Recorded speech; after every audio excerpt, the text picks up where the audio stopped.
पर भगवान शिव ने कृपा कर दी तो अंजना जी के गर्भ से भी 6 बच्चों ने जन्म लिया।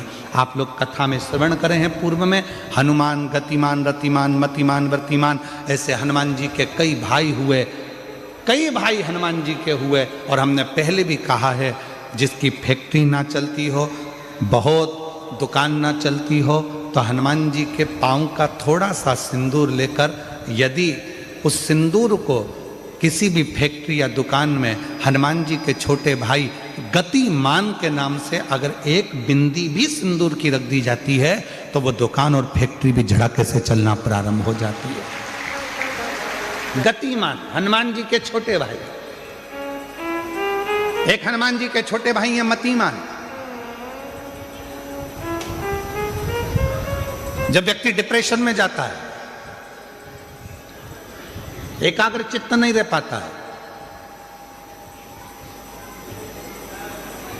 पढ़ने बैठता है पर एकदम मन नहीं लग पाता है, तो मतिमान का स्मरण किया जाता है, हनुमान जी के 3 नंबर के भाई का, मतिमान।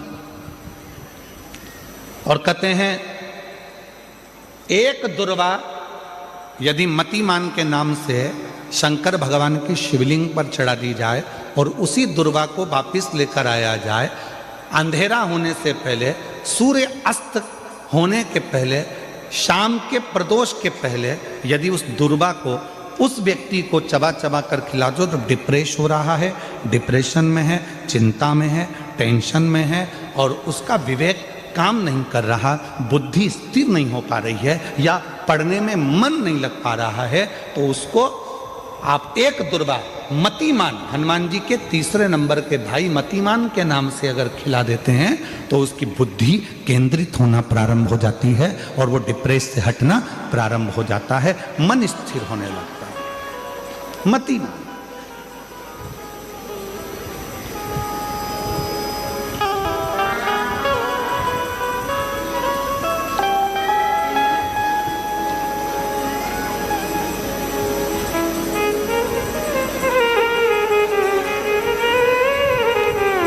और एक नाम आता है व्रतिमान। इसका प्रैक्टिकल तुम अभी यहीं से कर लेना, ठीक है? मालूम पड़े तुम्हारी पार्किंग यहां से आधा किलोमीटर दूर है, ठीक है? अरे बोलो तो जम के, आधा किलोमीटर दूर तुम्हारी पार्किंग है और तुम्हारी उम्र लगभग बहुत हो गई, मालूम पड़े तुम थोड़े वृद्ध हो गए हो और तुम्हारा घुटना दुख रहा है, तुम्हारी कमर दुख रही है, चलते चलते बड़ी मुश्किल से तुम कथा स्थल तक पहुँचे हो, अब मन में आ रहा है कि मुझे वापस पार्किंग तक जाना है, कैसे जाऊँगी, पाँव तो दुख रहा है। तो एक काम आज चलते चलते करना कि कहीं सीवर वाला महाराज झूठ तो नहीं बोल रहा है, तो प्रैक्टिकल करके जाना। क्या करोगे, यहाँ से जाते समय आप जब जा रहे हो और आपके शरीर का कोई अंग जब दुख रहा है, तो श्री शिवाय नमस्तुभ्यम कहकर श्री व्रतिमान हनुमान का स्मरण करो। किसका स्मरण करना है? जम के बोलो, व्रतिमान हनुमान। व्रतिमान हनुमान का स्मरण करके कहीं पर भी बैठकर अपने पांव की छोटी वाली जो उंगली है उसको जम के दबाना और दबाने के बाद चल देना। जिस जगह पर भी दर्द हो रहा होगा, मेरा बाबा आपको मंजिल तक पहुंचाएगा, दर्द होने नहीं देगा। कल नहीं करना, प्रैक्टिकल आज ही करना। काल करे सो आज करे।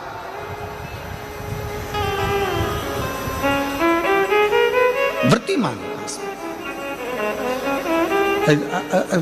आज करेंगे गुरुजी, 3 महीने में फर्क दिखेगा। तुम तो आज की आज का बताओ ना कि आज की आज में फल कैसे मिले। तुम बिल्कुल तैयारी में बैठो। जाते जाते व्रतिमान हनुमान भगवान श्री शिवाय नमस्तुभ्यम का स्मरण कर कर एक ऊर्जा के साथ, ताजगी के साथ चलते जाओ। शिव थोड़ा बहुत नहीं देते, मेरे भगवान देते हैं चप्पल फाड़ कर। अब हनुमान जी महाराज का प्रागट्य हो गया, हनुमान जी महाराज आ गए, पूरे आनंद के साथ राम जी की सेवा करी। ये सारी कथा आप लोगों ने श्रवण करी है, रामचरितमानस में भी और शिव पुराण में भी और श्रीमद् भागवत में भी, कई जगह पर आपने इस कथा को सुना होगा। अब मूल कथा जो शिव पुराण की, स्कंद पुराण का मूल तत्व है, उसकी ओर हम बढ़ रहे हैं, जो बड़ी सुंदर कथा है स्कंद पुराण के रेवा खंड की ये कथा। स्कंद पुराण के रेवा खंड में से इस कथा को लिया। स्कंद पुराण का रेवा खंड कथा है, हनुमान जी महाराज राम जी के साथ में लंका पर चढ़ाई कर दिए, विजय प्राप्त कर ली है, आ गए। पुष्पक विमान में बैठकर मां सीता को लेकर आ रहे थे। अब आइए मुख्य कथा, स्कंद पुराण शिव पुराण की वो कथा जो अपने अंदर अपने को उतार आ रहे हैं। राम जी बैठ गए पुष्पक विमान में, मां जानकी साथ में, विभीषण हनुमान सब साथ में चल। बीच में स्थान आया, हनुमान जी ने कहा प्रभु ये वो भूमि है जहां मेरी मां अंजना रहती है, जहां मेरी माता अंजना यहां रहती है, ये वो भूमि है। राम जी ने पुष्पक विमान को आदेश दिया, हे पुष्पक नीचे होइए, इस भूमि पर अंजना माता की इस भूमि पर पुष्पक को रोका। हनुमान जी पुष्पक विमान से नीचे उतरे, हनुमान हमें तुम्हारी मां से मिलना है। जिस हनुमान ने लंका पर विजय प्राप्त करा दी, जिस हनुमान ने लक्ष्मण को संजीवनी बूटी ला कर दे दी, उस हनुमान जी की माता से मुझे मिलना है। हनुमान जी ने हाथ जोड़कर कहा प्रभु माता से तो मिला दूंगा, मना नहीं है, पर मेरी माता सबसे ज्यादा यदि आराधना और साधना करती है तो शिव की करती है। राम जी ने जो शब्द कहा प्रत्येक व्यक्ति के दिल में वो शब्द छूना चाहिए। मेरे भगवान राम बोले हनुमान, जब किसी शंकर के भक्त का दर्शन होता है, शंकर तो कभी नहीं मिलते, पर शंकर का यदि कोई सही भक्त मिल जाता है तो समझ लेना कि शंकर का दर्शन उसी क्षण हो गया, उसी क्षण।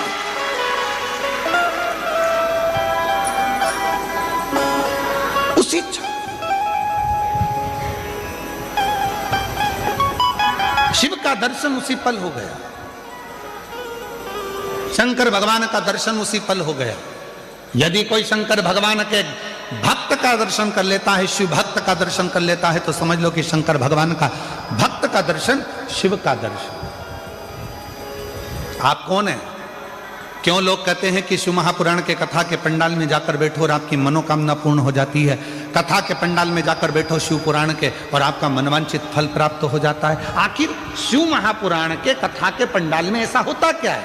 उसका एक कारण है, इतने सारे शिव भक्त जिनको किसी ने गाड़ी नहीं भेजी, जिनको किसी ने टिकट का पैसा नहीं दिया, जिनको किसी ने बहुत सारे अच्छी जगह नहीं दी गई कि तुम यहाँ आराम से बैठना, यहाँ आराम से खाना, आराम से रहना, ऐसा नहीं। शंकर का भक्त अपने झोले में 2 पानी की बोतल, एक बिछाने की दरी, एक ओढ़ने का कंबल और अपना खाने का सामान साथ लेकर आता है, छाता साथ में लाता है और जहाँ मौका मिल जाए वहाँ बैठकर कथा सुनता है। अर्थात बिना लोभ, बिना लालच, बिना किसी व्यापार या व्यवसाय के वो शिव को समर्पित होकर आया है, शंकर का होकर आया है। इसलिए ऐसे भक्त का जब दर्शन होता है तो हमारी मनोकामना अपने आप पूरी होना प्रारंभ हो जाती है, पूरी।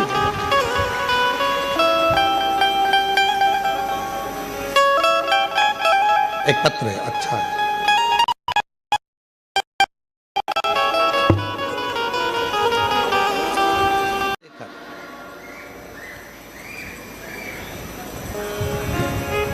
आप में से कई लोगों ने श्रीमद् भागवत कथा सुनी होगी, आप में से कई लोगों ने राम कथा सुनी होगी, आप में से कई लोगों ने विष्णु पुराण सुनी होगी, आप में से कई लोगों ने देवी भागवत सुनी होगी, ना जाने कितने कितने पुराण शास्त्र आपने सुने होंगे। सारे पुराण और शास्त्र उठाकर देखिए, एक भी पुराण शास्त्र ये नहीं कहेगा कि किसी भी असुर ने, राक्षस ने शंकर भगवान को युद्ध के लिए ललकारा। जितने भी असुर ने ललकारा वो सबने भगवान को ललकारा, विष्णु जी को ललकारा, ब्रह्मा जी को ललकारा, इंद्र को ललकारा, युद्ध के लिए देवी को ललकारा, पर किसी भी असुर ने, किसी भी राक्षस ने, किसी भी असुर ने, किसी भी दानव ने भगवान शंकर को युद्ध के लिए नहीं ललकारा। क्यों नहीं ललकारा? देवता तो देवलोक में रहते थे, भगवान विष्णु तो भगवान शंकर तो पृथ्वी पर रहते थे, तो यहां तो शंकर भगवान को ललकार देना था, पर शंकर भगवान को एक ने भी नहीं ललकार। शिव जी को कोई ललकारता ही नहीं था युद्ध के लिए, कि कोई नहीं कहता था आओ शंकर भगवान मुझे तुमसे युद्ध लड़ना है। देव राक्षसों ने कहा, असुरों ने कहा, हे नारायण आओ मुझे तुमसे युद्ध लड़ना है, ब्रह्मा जी मुझे तुमसे युद्ध लड़ना है, इंद्र मुझे तुमसे युद्ध लड़ना है, हे शक्ति मुझे तुमसे युद्ध लड़ना है। सारे देवी देवताओं को असुरों ने ललकारा, पर शंकर भगवान को एक भी असुर नहीं ललकारता था। कारण क्या था? उसका एक कारण था कि जितने देवता थे, 33 कोटि देवता, जितने देवता थे, शंकर भगवान के पास में, जैसे तुम्हारे घर में 15 सदस्य हैं या 5 सदस्य हैं या 6 सदस्य हैं, 9 सदस्य हैं, 10 सदस्य हैं, तुम्हारे घर में जितने सदस्य हैं, प्रत्येक सदस्य के पास में जैसे 33 कोटि देवता हैं, और 33 कोटि देवता में एक देवता के पास में जितना बल है, एक देवता के पास में जितनी सेना है, स्कंद पुराण कहती है, लिंग पुराण कहती है, शिव पुराण कहती है कि 33 कोटि देवता, और 33 कोटि देवताओं से अंदाजा लगाना कि एक देवता की गिनती में अगर हम लेते हैं तो ऐसे मिलाकर 33 कोटि देवता होते हैं, और 33 कोटि देवता के 33 कोटि गण शिव जी के पास हैं। अब तुम घर जाके जरा अंदाजा लगाना कि कितने हो गए। मतलब शंकर भगवान के पास में 33 कोटि अगर देवता हैं तो 33 कोटि देवता के 33 कोटि कोटि गण हैं शिव जी के पास।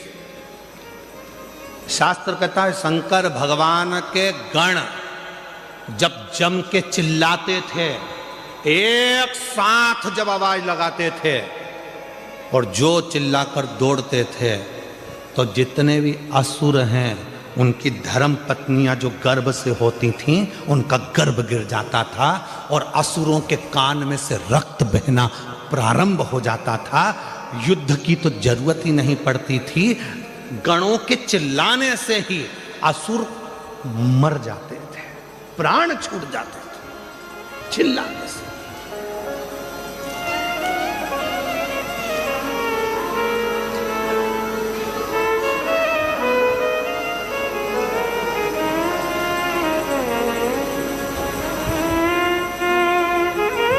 कई लोग पूछते हैं क्यों महाराज जी ये इतने सारे भक्त कथा सुनने आते हैं, ना तो इनके पास कोई पत्र जाता है, ना कोई निमंत्रण जाता है, ना पीले चावल जाते हैं।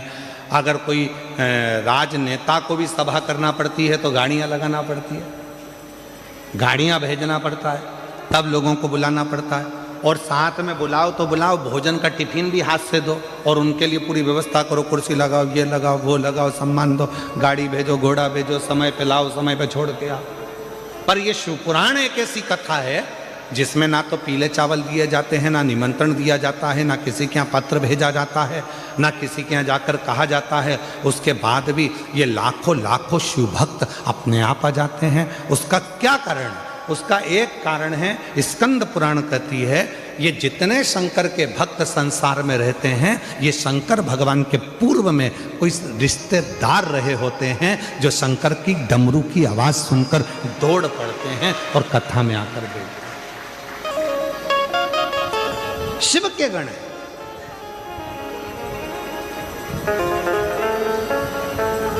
इसलिए महादेव नमन चरणों में स्वीकार कीजिए, सबका किया है मेरा भी उद्धार कीजिए, उद्धार कीजिए।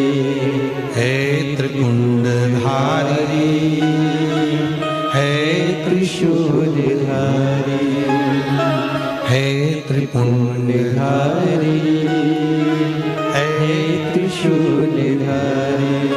चरणों में तेरे बाबा जी पावन चारों धाम, तेरी देव करते वंदना पूजे सीताराम। चरणों में तेरे बाबा जी पावन चारों धाम, तेरी देव करते वंदना पूजे सीताराम। हो जाए पूरी कामना, हो जाए पूरी कामना। उपकार कीजिए सबका किया है मेरा उद्धार कीजिए, उद्धार कीजिए। है त्रिपुंडधारी, है त्रिशूलधारी, है त्रिपुंडधारी, है त्रिशूलधारी। आप जरा विचार करिएगा,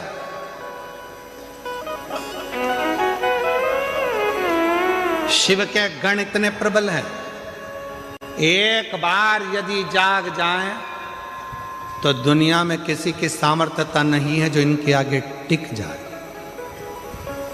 ये कथा संत, साधु, महात्मा, प्रवचन क्या कर रहे हैं? आपको जगाने का काम ही तो कर रहे हैं, ये जगाने का ही तो काम कर रहे हैं। आज जो बांग्लादेश में हो रहा है, हिंदुओं को पूछकर जिंदा की जिंदा लटकाकर उसमें आग लगाई जा रही है। आज जो बांग्लादेश में हो रहा है, हिंदुओं को पूछकर जो जिंदा लटकाकर आग लगाई जा रही है, वो दिखाया जा रहा है, वो दिखाने का प्रयास कर रहे हैं।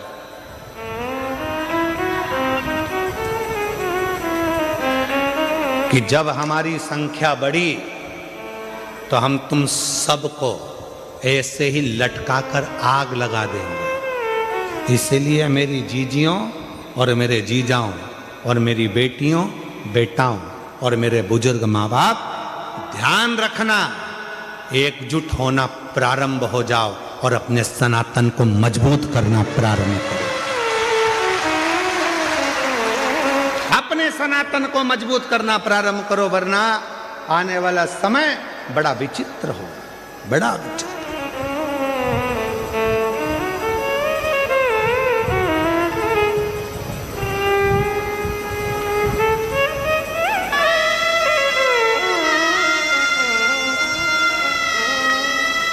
वो तो आपके गुजरात के दो प्रबल मेरे वल्लभ भाई पटेल जी की कुछ कृपा की मूर्ति आप लोगों ने दिल्ली में बिठा रखी है, तो सनातन धर्म की मजबूताई बहुत प्रबल हो रही है।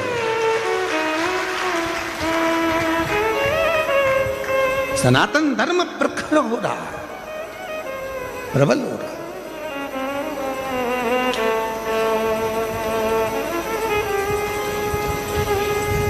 और उसकी प्रबलता आपको करना है। अंजना माता को देखो, अंजना माता की कथा को देखिए, अंजना माता के एक भाव को देखिए। भगवान राम कह रहे हैं, सुनो हनुमान, अगर शंकर भगवान का कोई भक्त, शिव की आराधना करने वाला, शंकर की साधना करने वाला, शंकर को भजने वाला, शंकर को स्मरण करने वाले, अगर उस शिव के भक्त का भी मात्र दर्शन हो जाए, जो शंकर को दिल में बिठाता है, वो हमको अगर एक बार देख भी लेगा तो हमारे दुख, हमारी तकलीफ, हमारा कष्ट मिट जाता है, हमारा दुख समाप्त हो जाता है।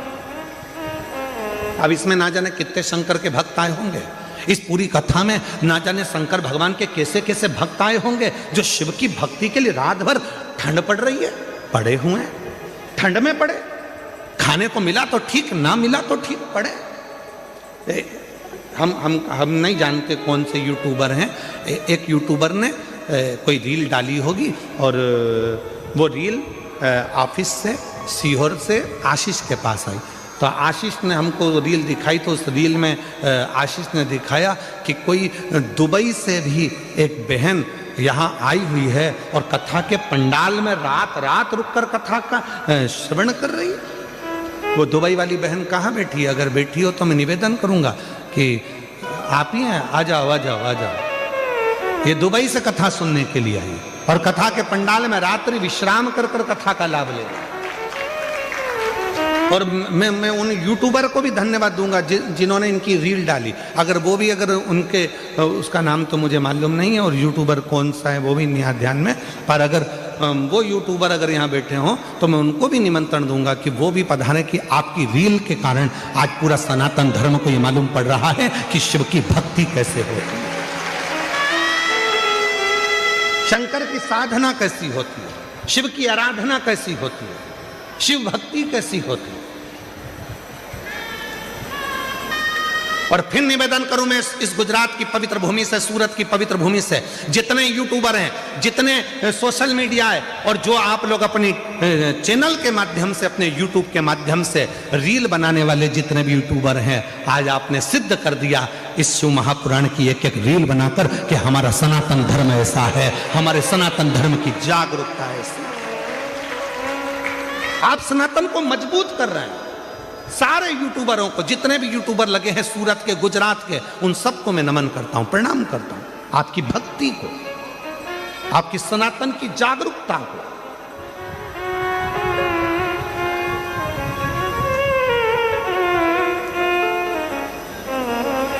और महादेव नमन चरणों में स्वीकार लीजिए, सबका किया है मेरा भी उद्धार कीजिए, उद्धार कीजिए। है त्रिपुंडधारी, हे त्रिशूलधारी, है त्रिपुंडधारी, हे त्रिशूलधारी। चरणों में तेरे बाबा जी पावन है चारों धाम, चरणों में तेरे बाबा जी पावन है चारों धाम। तेरी देव करते वंदना, पूजे सीताराम। हो जाए पूरी कामना, हो जाए पूरी कामना। उपकार कीजिए, सबका किया है मेरा भी उद्धार कीजिए, उद्धार कीजिए। सीताराम हो जाए पूरी कामना, हो जाए पूरी कामना। उपकार कीजिए, सबका किया है मेरा भी उद्धार कीजिए, उद्धार कीजिए। हे त्रिपुंडधारी, हे त्रिशूलधारी। शिव कथा कर रही है, अंजना माता का राम जी कर रहे हैं, मात्र मुझे दर्शन हो जाएगा और वो अपनी दृष्टि से मुझे देख लेंगी, उतने में भी मेरा आनंद हो जाए। चलो हनुमान, चलो, मुझे अंजना माता का दर्शन करना। जैसे ही सामने अंजना माता दिखी, राम जी ने झुककर प्रणाम किया, नमन किया।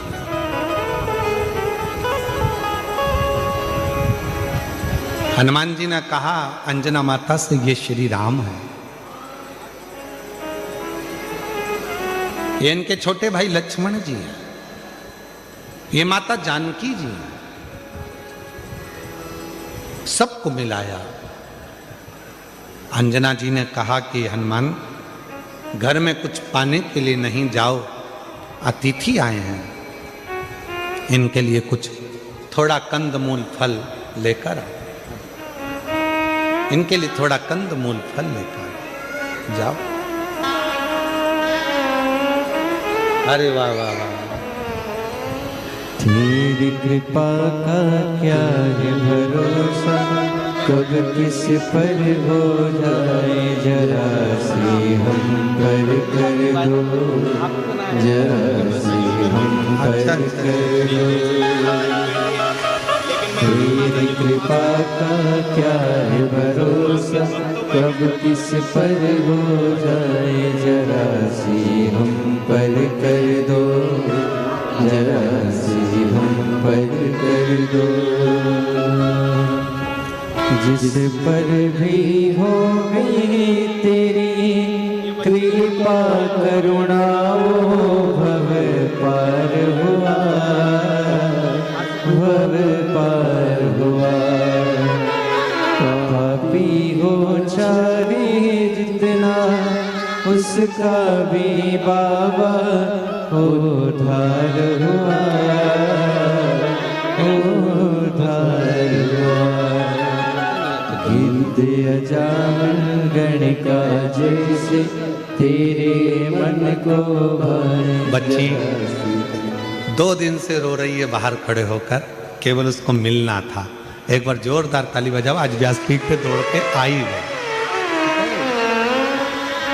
गिद्ध अजामिन गणिका जैसे तेरे मन को भाए, जरा सी हम पर कर दो।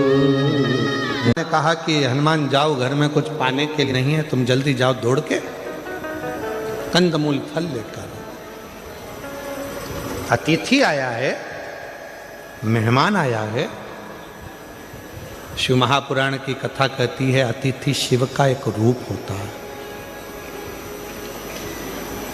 अतिथि शिव का एक रूप होता है।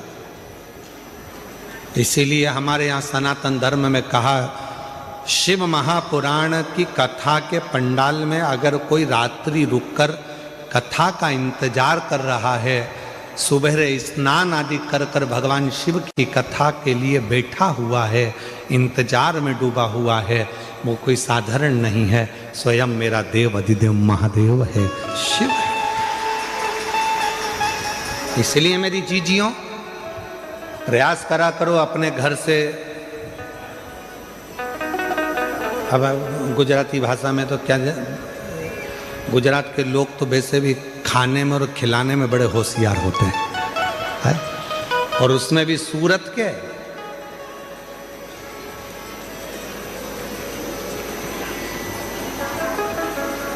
महाराज अपने घर से आया करो तो कोई वो थेपला, फाफड़ा, और भी कौन सा होता है,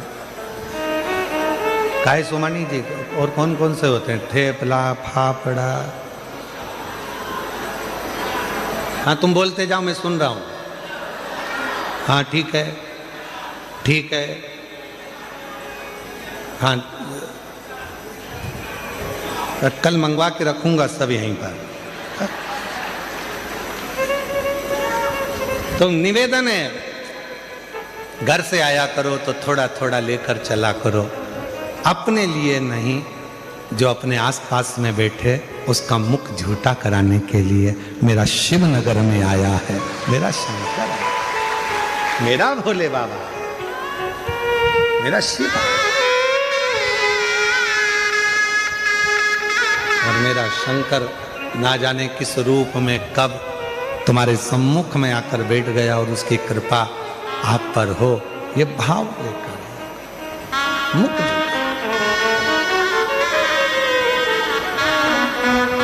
शिव कथा करे, भगवान शंकर का संवाद करा, हनुमान जी महाराज की कथा करे। हनुमान जी चले गए कंदमूल फल लेने के लिए, इतने में अंजना माता की आंख से आंसू बह रहे थे। राम जी ने पूछ लिया, माँ क्यों रो रही हो? अंजना माता ने कहा, मेरे रोने का कारण केवल एक है, आज मेरे बेटे हनुमान ने मेरे दूध को लज्जित कर दिया। दूध को लज्जित कर दिया। राम जी बोले, मां ये कैसी बात करती हो? हनुमान जी ने तो माता जानकी जी का पता लगाया, हनुमान जी ने लंका में आग लगा दी, और आप कहते हो कि हनुमान जी ने मेरे दूध को लज्जित कर दिया? अंजना माता बोली, रे राम, हे प्रभु, हनुमान भूल गया कि किस माता का दूध पिया था उसने। आज मुझे बड़ा दुख है जो मेरे बेटे हनुमान ने मेरे दूध को लज्जित कर दिया। क्यों मां ऐसे शब्द क्यों कह रही हो? राम जी कह रहे, ऐसे शब्द क्यों बोल रही हो? क्या बात है? अंजना माता ने कहा, इसलिए बोल रही हूं कि आपको अयोध्या से आकर सीता जी को लेने के लिए लंका जाना पड़ा। मेरे बेटे हनुमान को मैंने जो दूध पिलाया था वो दूध इतना प्रबल था, हनुमान चाहते तो तुम्हें लंका तक जाने की जरूरत नहीं पड़ती, सीता को लंका को उठा कर लेकर अयोध्या में आते। आज मुझे दुख है कि मेरा दूध आज लज्जित हो गया। हनुमान जी महाराज को लंका तो गए पर सीता को लेकर नहीं आए। आज दुख इस बात का है कि राम जी को लंका पर चढ़ाई करना पड़ी, उस रावण से युद्ध लड़ना पड़ा, उस मेघनाथ से युद्ध लड़ना पड़ा, उस कुंभकर्ण से युद्ध लड़ना पड़ा, इसलिए आज मेरा दूध लज्जित हो रहा है। हनुमान को तो जाना था, पूरी लंका को उठाकर लाकर अयोध्या में रख देना था, तो मैं गौरवान्वित होती, तो मुझ में गौरव होता। राम जी, आप नहीं जान पाएंगे कि इस माता ने जो दूध पिलाया है वो साधारण नहीं है। इस माता ने जो दूध पिलाया है वो साधारण नहीं है। छत्रपति वीर शिवाजी महाराज का एक प्रसंग याद आता है। एक किले से दूसरे किले पर जीजाबाई माता देख रही थी। छत्रपति वीर शिवाजी की माता जीजाबाई ने सामने देख रही थी और उस सामने के किले पर भगवा नहीं था, दूसरों का ध्वज लगा हुआ था। तब माता जीजाबाई जब देख रही थी तो उन्होंने शिवाजी से बुलाकर कहा, शिवा, ये सामने के किले पर मेरा भगवा लहरा नहीं रहा। शिवा कहते हैं, मां, उनके पास सेना ज्यादा है, हम आक्रमण नहीं कर पा रहे। जीजाबाई ने कहा कि कल तक सूर्य अस्त होने से पहले भगवा लहराना चाहिए उस किले के ऊपर। मां, सेना नहीं है इतनी हमारे पास, वो आप कर रही हो कि भगवा लहराना चाहिए। जीजाबाई ने कहा, छत्रपति वीर शिवाजी से वो किला सेना से नहीं मिलता, वो किला सीने में जब शिव बैठता है और शिवा जागता है तो भगवा आराम से लहरा सकता है। सीने में भगवा है।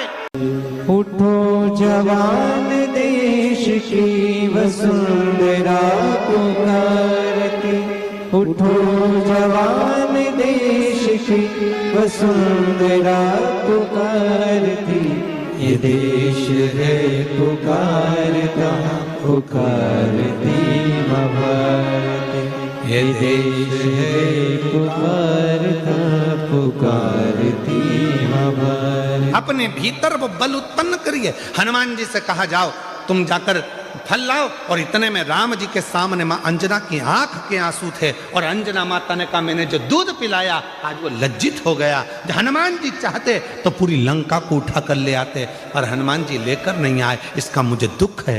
राम जी ने कहा, मां, ऐसी बात क्यों कहती हो? हनुमान को तो हमने रोका था, नहीं तो हनुमान तो लंका पर चढ़ाई कर कर सीता को कब कर लेकर आ जाते, हमने रोका था।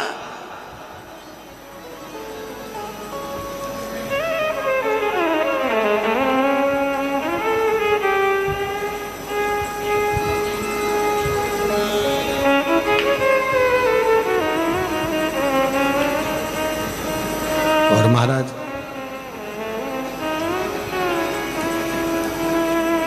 अब दया करो हे भोलेनाथ, मस्त रहूं तेरी मस्ती में।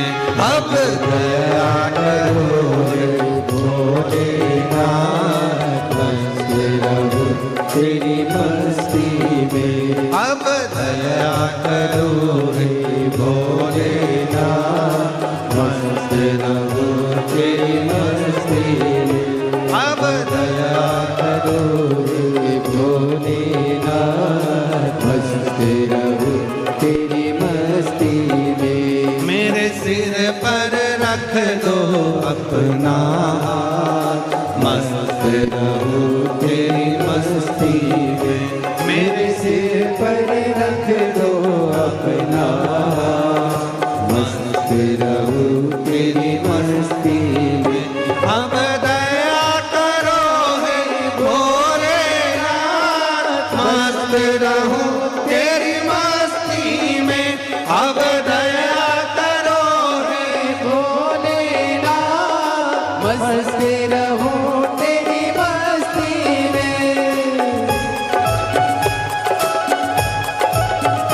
में।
रहूं तेरी मस्ती में। मेरे मन में बसे हो भोलेनाथ, मस्त रहूं तेरी मस्ती में। वो मेरे मन में बसे हो भोलेनाथ, मस्त रहूं तेरी मस्ती में। मेरे मन में बसे हो भोलेनाथ, मस्त रहूं तेरी मस्ती में। मैं तो हर पल करूं प्रभु तेरी याद, मस्त रहूं तेरी मस्ती में। मैं तो हर पल करूं प्रभु तेरी याद, मस्त रहूं तेरी मस्ती में। अब दया करो हे भोलेनाथ, मस्त रहूं तेरी मस्ती में। अब दया करो हे भोलेनाथ, मस्त रहूं तेरी मस्ती में।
मैं तो मगन हूँ बोले तेरे साथ, मस्त रहूं तेरी मस्ती में। मैं तो मगन हूँ बोले तेरे साथ, मस्त रहूं तेरी मस्ती में। मैं तो मगन हूँ बोले तेरे साथ, मस्त रहूं तेरी मस्ती में। मैं तो मगन हूँ बोले तेरे साथ, मस्त रहूं तेरी मस्ती में। जब हरि हरि बोले दिन और रात, मस्त रहूं तेरी मस्ती में। जब हरि हरि बोले दिन और रात, मस्त रहूं तेरी मस्ती में। बच दया करो हे भोलेनाथ, मस्त रहूं तेरी मस्ती में। अब दया करो हे भोलेनाथ, मस्त रहूं तेरी मस्ती में। मेरे सिर पर रख दो अपना हाथ, मस्त रहूं तेरी मस्ती में। मेरे सिर पर रख दो अपना हाथ, मस्त रहूं तेरी मस्ती में। ओ अब दया करो हे भोलेनाथ, मस्त रहूं तेरी मस्ती में। अब दया करो हे भोलेनाथ, मस्त रहूं तेरी मस्ती में।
लेला मस्त रहो तेरी मस्ती द्वार खड़े हैं, रख ले लाज मस्त रहूं तेरी मस्ती में। तेरे द्वार खड़े हैं, रख ले लाज मस्त रहूं तेरी मस्ती में। ओ मैं तो झूम झूम के नाचूं आज, मस्त रहूं तेरी मस्ती में।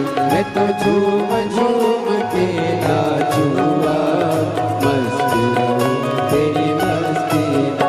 अब दया करोगे भोलेनाथ, मस्त रहूं तेरी मस्ती में। अब दया करोगे भोलेनाथ, मस्त रहूं तेरी मस्ती में। अब दया करोगे भोलेनाथ, मस्त रहूं तेरी मस्ती में। अब दया करोगे भोलेनाथ, मस्त रहूं तेरी मस्ती में। अब दया करोगे भोलेनाथ, मस्त रहूं तेरी मस्ती में। आर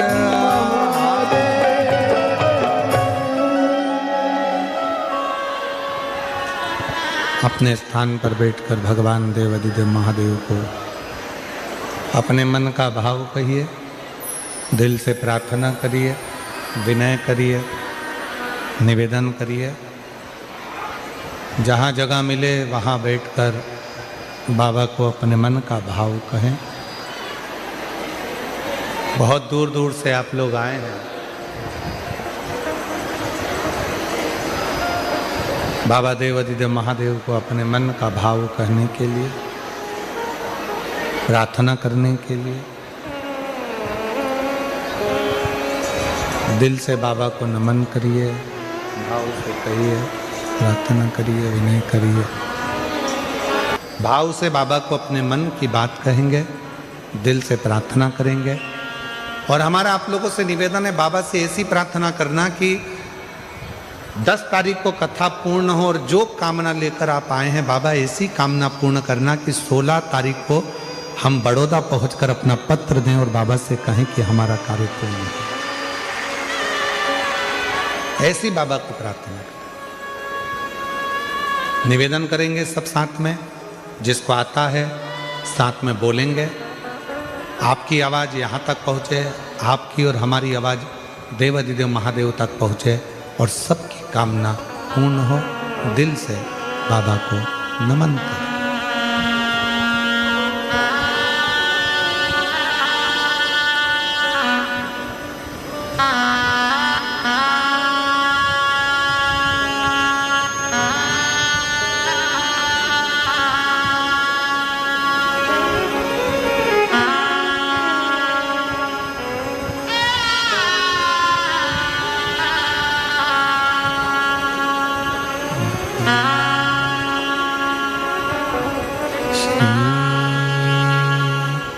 शिवाय नमस्तुभ्यं,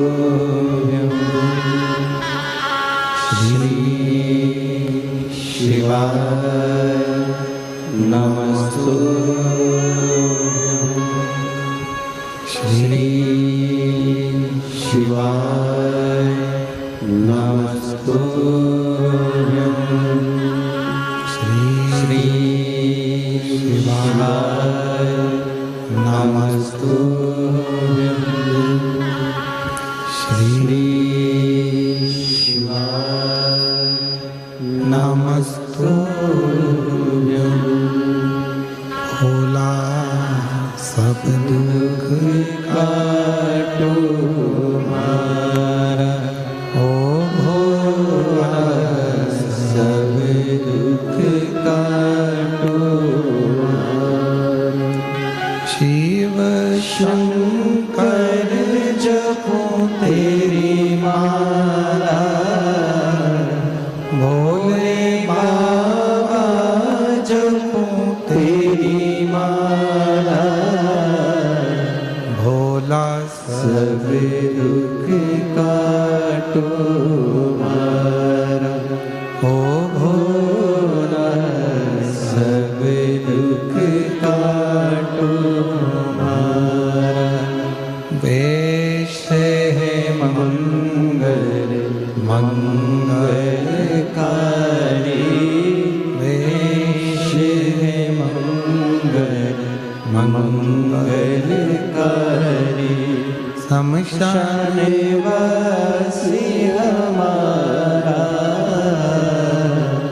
शमशान वासी हमारा हो भोला, सब दुख काटो हमारा, हो भोला सब दुख काटो हमारा।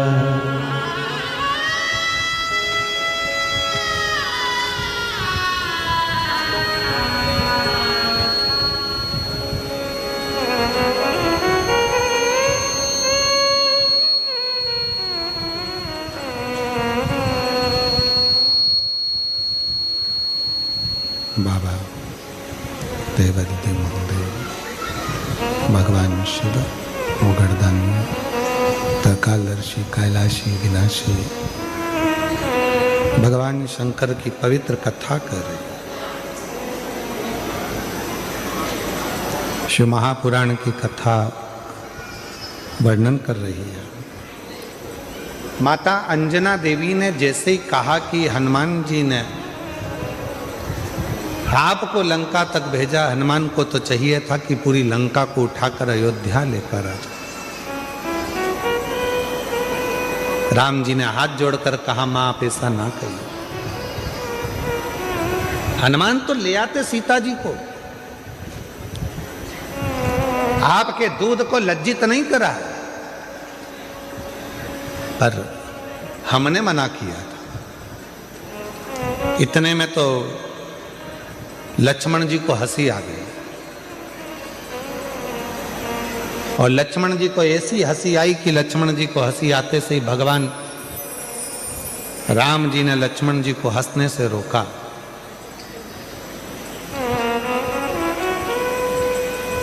अंजना जी को ठीक नहीं लगा। जब बड़े बात कर रहे हों और उसमें अगर कोई बीच में यह उपहास करे तो ये श्रेष्ठता कहां है?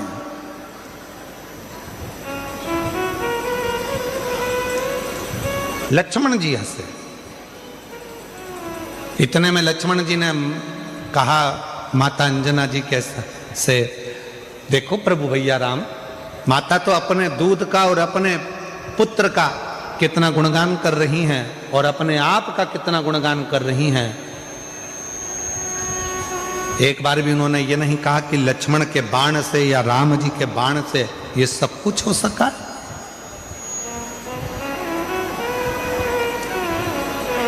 सब कुछ नहीं कहा।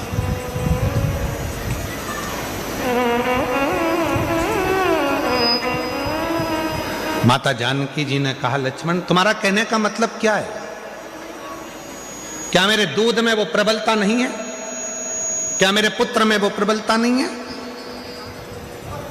इतना तो कहना था। तब माता अंजना ने कहा, ठीक है लखन है लक्ष्मण, प्रभु राम की साक्षी में ये सामने पर्वत है, इस पर्वत के टुकड़े तुम अपने बाणों से कर दीजिए।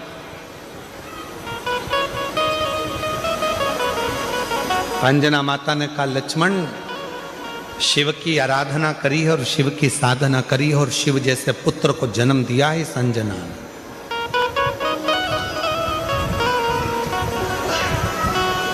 तभी एक बाण लक्ष्मण जी ने छोड़ा, पर वो पर्वत के दो भाग नहीं हुए और माता अंजना ने अपने दूध की एक धार उस पर्वत पर फेंकी, जिस पर्वत के दो टुकड़े हो गए और गर्जना हनुमान जी के कानों में पहुंच गई।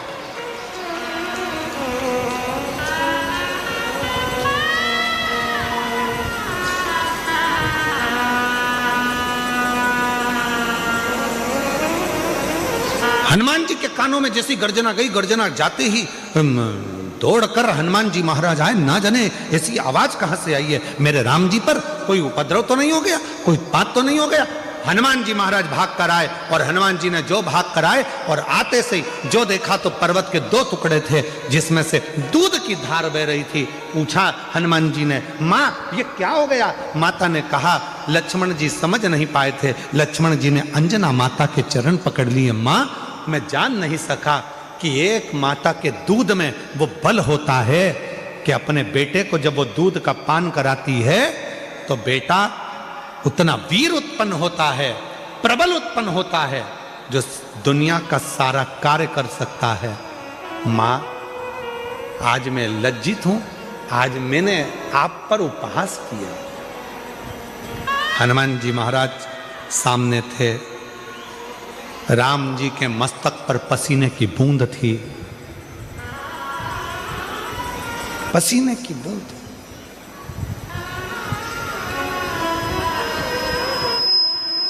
हनुमान जी बोले, मैं प्रभु राम जी के लिए जल लेकर। अंजना जी ने कहा, जल लेने तुम क्यों जाओगे? स्वयं मां नर्मदा जी का आह्वान किया माता अंजना ने, और मां नर्मदा जी कल कल करती बहती हुई आती हैं, और जो दूध की धार माता अंजना ने दी थी, उस नदी से, दूधी नदी से माता अंजना के सम्मुख में नर्मदा मैया का संगम होता है, जहां पर भगवान राम जी ने जल का आचमन किया है। और जो आचमन राम जी ने करा, आज भगवान राम जी ने कह दिया, मां ये स्थान अब कहीं नहीं जाएगा। दुनिया के लोग जब मां नर्मदा जी की परिक्रमा करेंगे तो इस दूधी नदी के तट पर नर्मदा का संगम होगा। इस संगम का जो दर्शन करेगा वो अपने जीवन में शिव तत्व को प्राप्त करेगा, ऐसा भगवान राम जी ने वर दे दिया। आज भी जब नर्मदा जी की परिक्रमा करने वाले जाते हैं और वन क्षेत्र में भ्रमण करते करते दूधी नदी के पास में पहुंचते हैं, तो वहां नर्मदा और मां नर्मदा और दूधी नदी का संगम हुआ है, जहां शिव की आराधना लोग करते हैं और शंकर की भक्ति को प्राप्त करते हैं। शिव भक्ति ये कोई साधारण संवाद नहीं है। शिव महापुराण की कथा कहती है, भगवान शंकर का पवित्र चरित्र कहता है, जीवन में जिसने अपने शिव तत्व को प्राप्त करा। जैसे एक बार ब्रह्मा जी के मन में संशय उत्पन्न हो गया। ब्रह्मा जी को लगा कि सब सृष्टि मैंने निर्माण करी है, सारी सृष्टि मैंने बनाई है, सब कुछ मेरा बनाया हुआ है, इसमें किसी का कुछ नहीं है। तब उनके संशय को मिटाने के लिए भगवान शंकर शिवलिंग के रूप कुबेरेश्वर धाम पे रुद्राक्ष मिलता है। वो रुद्राक्ष को पानी में गलाओ, शिव जी को जल चढ़ाओ, उस पानी को पिलाओ तो उससे आराम लगता है, ऐसा मैंने सुना है। ना जाने कौन रिक्शे वाला था, मेरे पापा को और मेरे पति को बताकर चले गया, जो बाहर हॉस्पिटल के रो रहे थे। तभी मुझे घर छोड़ा और मेरे पापा और मेरे पिताजी मेरे पति दोनों ही सीहोर पहुंच गए। 1 नवंबर को रुद्राक्ष लेने सीहोर गए, 3 नवंबर को वो लेकर आए और हमने उसको गलाकर शिव को चढ़ाना और उसका पानी पीना प्रारंभ करा। बाबा, आप कहते हो कि बेलपत्र नंदी के पास बैठकर शंकर की चढ़ी हुई बेलपत्र को खाओ। मैंने खाना प्रारंभ करा। बाबा से कहा, बाबा हमारे पास में इतना धन नहीं है कि हम कैंसर का इलाज करा सकें। ये तो वो बीमारी है जिसमें पैसा लगता है, हम गरीब को कैसे दे दी बाबा, कुछ तो कृपा करो। हम नहीं जानते थे कि आपके रुद्राक्ष की इतनी महत्वता है सीहोर के, जिसका जल पीने से रोग मुक्त होता है। जल पीना प्रारंभ करा। दूसरी बार मुंबई में फिर वापिस पहुंचे डॉक्टर को दवाई दिखाने के लिए। डॉक्टर ने चेकअप करना प्रारंभ करा और रिपोर्ट निकाली तो रिपोर्ट में पता चला कि मेरे शरीर की सारी रिपोर्ट नील थी और मेरे शरीर में कोई कैंसर नहीं था। मैं बाबा को यहाँ प्रणाम करने के लिए आई हूँ, बाबा को नमन करने के लिए यहाँ पहुँची। कहीं बैठी हो? मेरा नाम मनीषा गणेश चौहान है, कहीं बैठे हो तो आ सकती हैं। एक पत्र और बड़ा सुंदर है। गुरुजी, मेरा नाम रेखा सुनील जोशी है, मैं बारडोली बाबेन गांव की रहने वाली हूँ। मेरा मोबाइल नंबर ये है। मेरी शादी को 20 साल हो चुके थे, पर मुझे संतान का सुख प्राप्त नहीं था। कहीं बैठे हो तो आ सकते हैं, और बच्चा हो तो उसको भी लेकर आ सकते हैं। संतान का सुख नहीं था। फिर मैंने आपकी कथा 2022 से सुनना चालू करा और मैंने 5 बार पशुपति व्रत किया, आंकड़े की जड़ का उपाय 5-6 बार किया। पर बाबा, आप कहते हैं ना, 1 लोटा जल सारी समस्या का हल। मैंने मंदिर जाना नहीं छोड़ा। जब मैं धूलिया गांव में आपकी कथा सुनने के लिए आई, पंडाल में बैठी और वहीं पर वहाँ की मिट्टी को मैंने अपने गर्भ में लगाना प्रारंभ करा। बाबा की ऐसी कृपा हो गई गुरुदेव, 16 अगस्त 2025 को बाबा की कृपा से 20 साल के बाद मेरे घर में पुत्र रत्न की प्राप्ति हुई है। मैं बाबा को यहाँ प्रणाम करने के लिए आई हूं। शिव शिव है, शंभु शंभु है। और एक पत्र और है महाराज।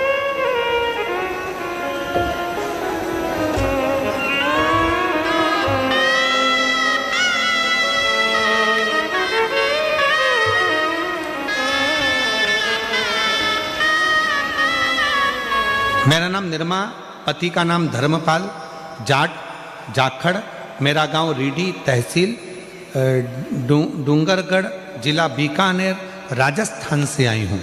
कहीं बैठी हो तो हाथ हिला सकती हैं, और अगर बैठी हो तो बच्चों को ला सकती हैं। शादी के कई वर्ष निकल चुके थे, संतान का सुख नहीं था, सारे डॉक्टरों का इलाज करवाया। जब औलाद नहीं हुई तब आखिरी में जनवरी के महीने में जब 2025 में शिव महापुराण की कथा सूरत में हुई, वहां बैठकर हमने बाबा से प्रार्थना करी और वहीं की मिट्टी को अपने गर्भ से लगाया। बाबा की कृपा से ऐसी बाबा ने करुणा कर दी, और बाबा की कृपा से 2025 में ही अक्टूबर के महीने में बाबा ने करुणा कर कर मुझे जुड़वा 2 पुत्रों का जन्म मेरे घर में हुआ है। मैं बाबा को प्रणाम करने के लिए आई हूँ। कहीं पर बैठे हों तो अपने बच्चों को लेकर आ सकते हैं।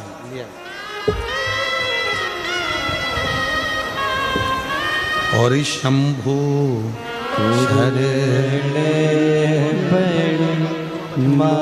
27 साल के बाद जुड़वा बच्चे हुए हैं। एक बार जोरदार ताली बजाओ।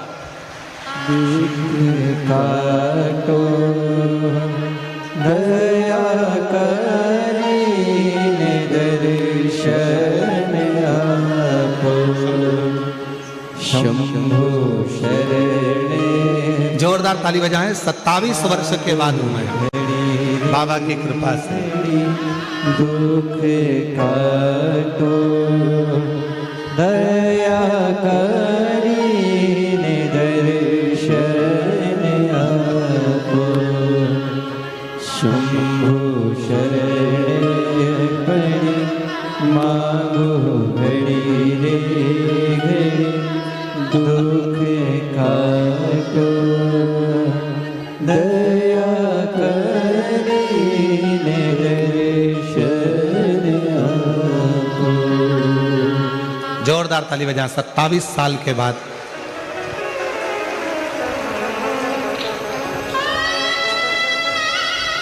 संतान की प्राप्ति हुई है।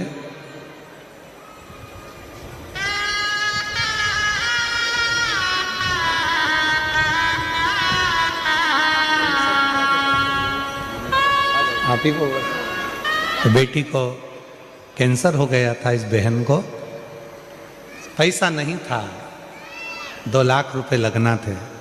शिव जी के मंदिर के पति और पिता हॉस्पिटल के बाहर खड़े होकर रो रहे थे कि मेरी बेटी को कैंसर हो गया, पैसा नहीं है।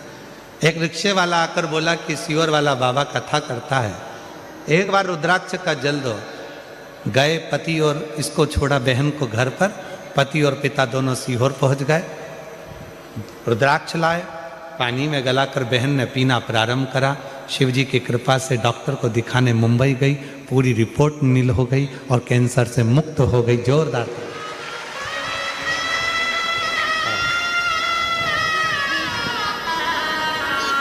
मेरा तू ही तो हमदर्द है जिसे हर दर्द कहता हो।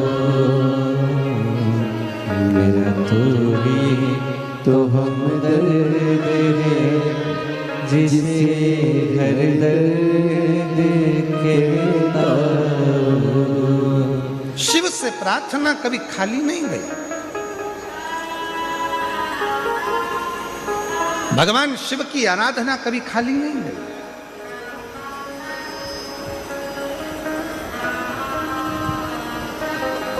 ब्रह्मा जी के मन में थोड़ा सा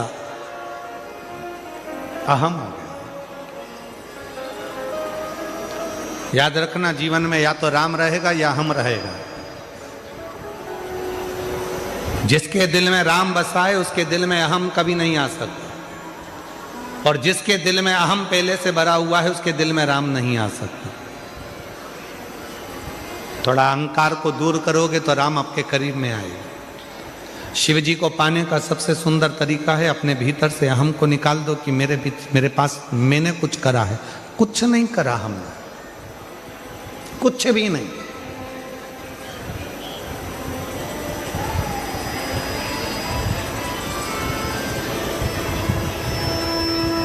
कुछ भी नहीं।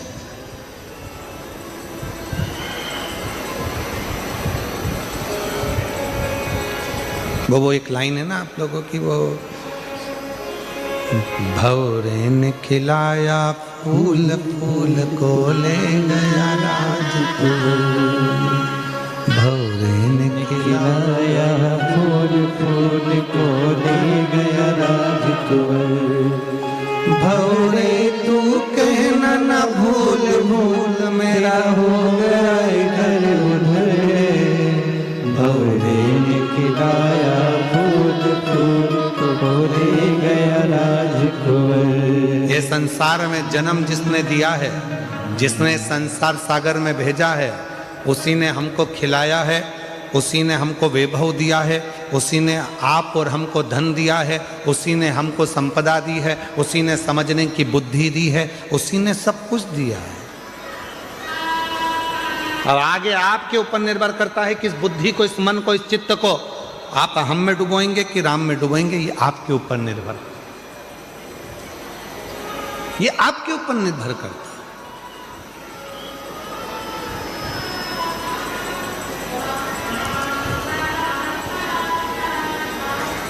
ये बुद्धि, ये चित्त, ये वृत्ति हमारी कहाँ जा रही है? ब्रह्मा जी के मन में अहंकार आ गया। ये पूरी सृष्टि का निर्माण मैंने करा, और जैसे ही ब्रह्मा जी के मन में अहंकार आया तो भगवान विष्णु ने समझाया, पर ब्रह्मा जी मानने को तैयार नहीं थे कि सब कुछ बनाने वाला शिव है, रचने वाला शिव है, संहार करता शिव है, निर्माण करता शिव है। ये ब्रह्मा जी को समझाए कौन? कौन कौन ज्ञान दे, कौन समझाए?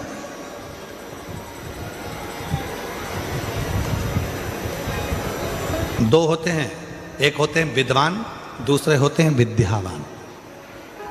विद्वान को समझाना कठिन है, पर विद्यावान को समझाना सरल है।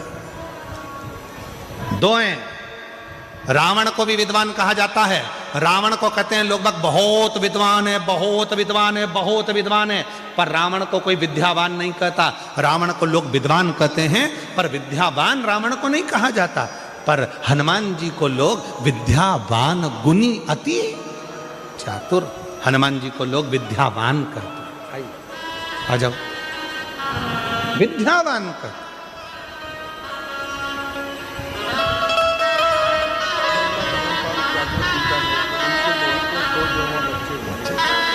जोरदार ताली बजाएं। बीकानेर से हैं, बहू नहीं आई है, बहू को 2 जुड़वा बच्चे हुए हैं। एक बार जोरदार ताली बजाकर साधुवाद करिए। कई सालों के बाद संतान का सुख बाबा ने दिया है। ये दोनों बच्चे ले, ये दोनों बच्चे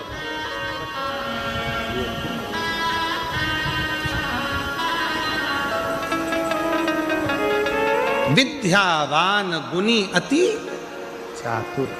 अर्थात विद्वान को समझाना कठिन है, पर विद्यावान को समझाना सरल है।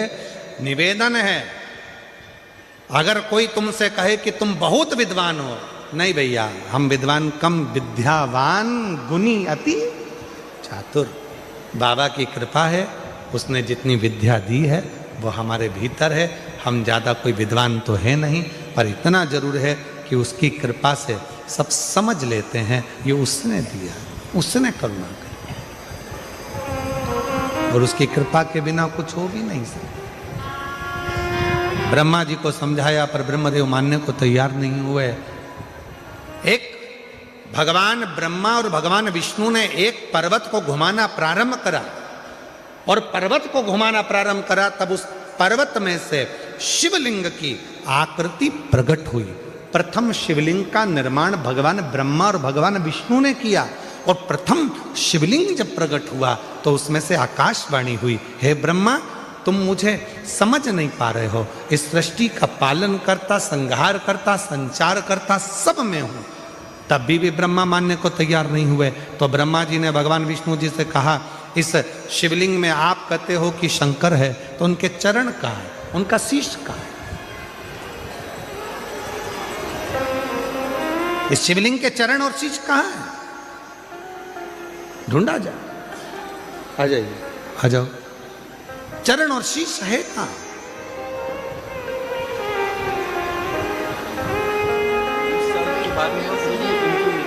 अच्छा, इनकी बेटी के घर में बच्चा 20 साल के बाद हुआ है। जोरदार ताली बजाकर स्वागत करें। बच्चा अभी यहाँ आया नहीं है, छोटा है इसलिए।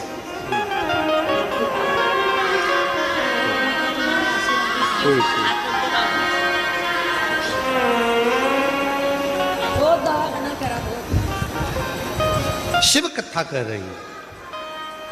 इस शिवलिंग के चरण कहाँ हैं? इस शिवलिंग का शीश कहाँ है? ढूंढो जरा। तब भगवान नारायण तो चरण ढूंढने के लिए गए और भगवान ब्रह्मा जी शीश ढूंढने के लिए गए, पर भगवान नारायण ने पहले ही कह दिया था चरण मिलने वाला नहीं है और ना ही शीश मिलने वाला है। ना चरण मिलेगा ना शीश मिलेगा, दोनों नहीं मिले। स्वीकार नहीं किया, समझे नहीं। भगवान नारायण जब नीचे जाते जाते जाते जाते चरण को ढूंढ ना पाए तो वापिस आ गए। ब्रह्मा जी जाते जाते एक गौमाता को पकड़ कर लिया है। गौमाता से कहा चलकर शंकर जी के सम्मुख में भगवान विष्णु से कह देना कि मुझे शीश मिल गया है, केतकी के पुष्प को लिया है। कह दिया, कह देना शीश मिल गया है। साक्षी में पूछा भगवान शंकर की, शिवलिंग की साक्षी में स्वयं भगवान ब्रह्मा जी ने विष्णु जी से पूछा कि आपको चरण मिला है? भगवान विष्णु ने मना कर दिया कि मुझे चरण नहीं मिला, मुझे चरण नहीं मिला।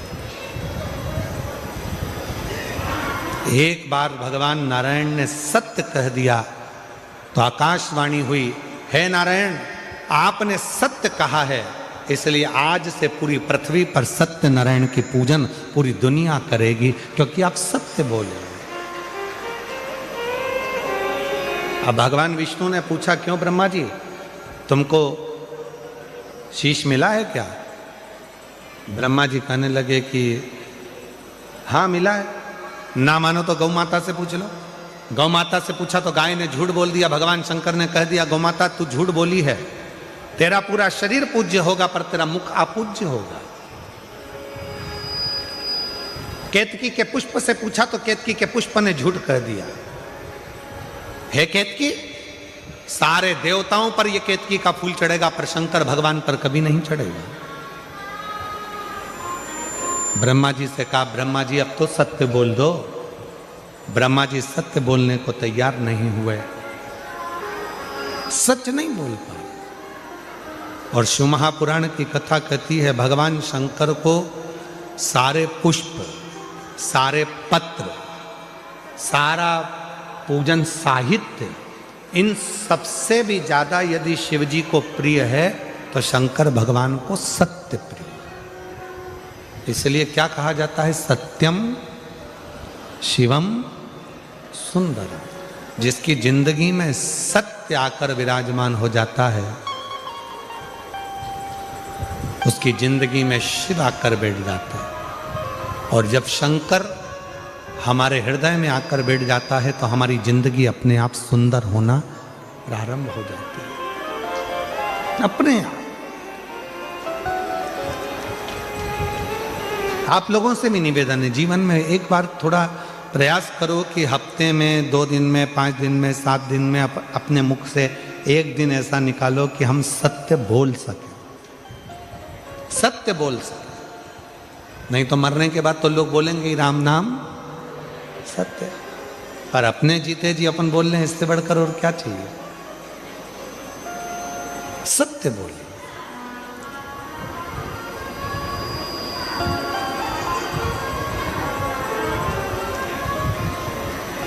ब्रह्मा जी माने नहीं, फिर झूठ बोल दिए।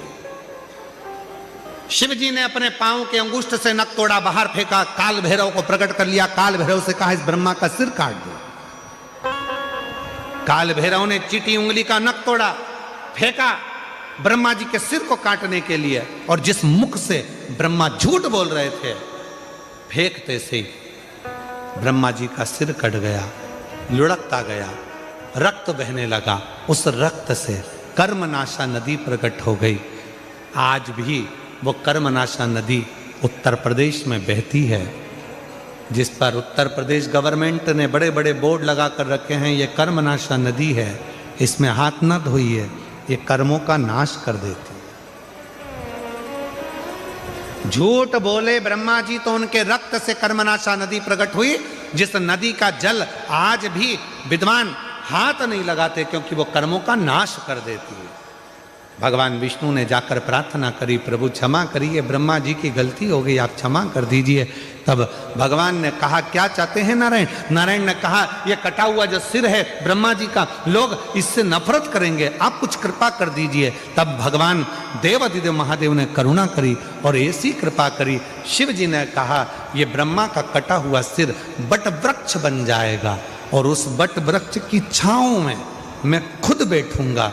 भगवान शंकर उस बट वृक्ष की छांव में जाकर विराजमान हो गए, और शिव जी का नाम बटकेश्वर महादेव हो गया। बटकेश्वर महादेव आज भी बड़ के पेड़ के नीचे जो शिव जी का, शंकर का शिवलिंग होता है, वहां जल चढ़ाने का बड़ा महत्व होता है, बड़ा महत्व।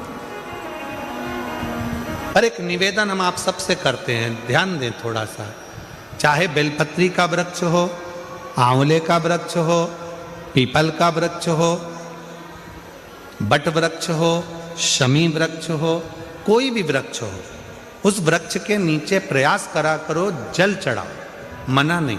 पर उस वृक्ष के नीचे कई लोग दही चढ़ा देते हैं, कोई लोग कुछ चढ़ा देते हैं, कोई लोग कुछ चढ़ा देते हैं, तो वृक्ष की जो जड़ है वो धीरे धीरे खराब होने लगती है और पेड़ सूखने लगता है। तो मेरा निवेदन इस व्यासपीठ से हम सबसे कहें, आप लोगों से निवेदन है, एक तो आप और हम सब मिलकर तो बहुत सारे पेड़ तो लगा नहीं पा रहे हैं। अभी ग्रीन शिवरात्रि के रूप में हम लोग वृक्षारोपण कर रहे हैं, तो आप और हम लगाएंगे। पर निवेदन है, जो बड़े बड़े वृक्ष हैं उनके नीचे ना तो दही चढ़ाइए, ना दूध चढ़ाइए, ना शहद चढ़ाइए, ना शक्कर चढ़ाइए, उन वृक्षों के नीचे केवल और केवल जल चढ़ाइए। जल चढ़ाने से पेड़ सूखेगा नहीं, पर आप जब अनेक तरह का सामान पेड़ के नीचे चढ़ाते हो तो वो वृक्ष धीरे धीरे सूखने लगता है, सूखता। इसलिए उस वृक्ष की रक्षा करना अपना कर्तव्य।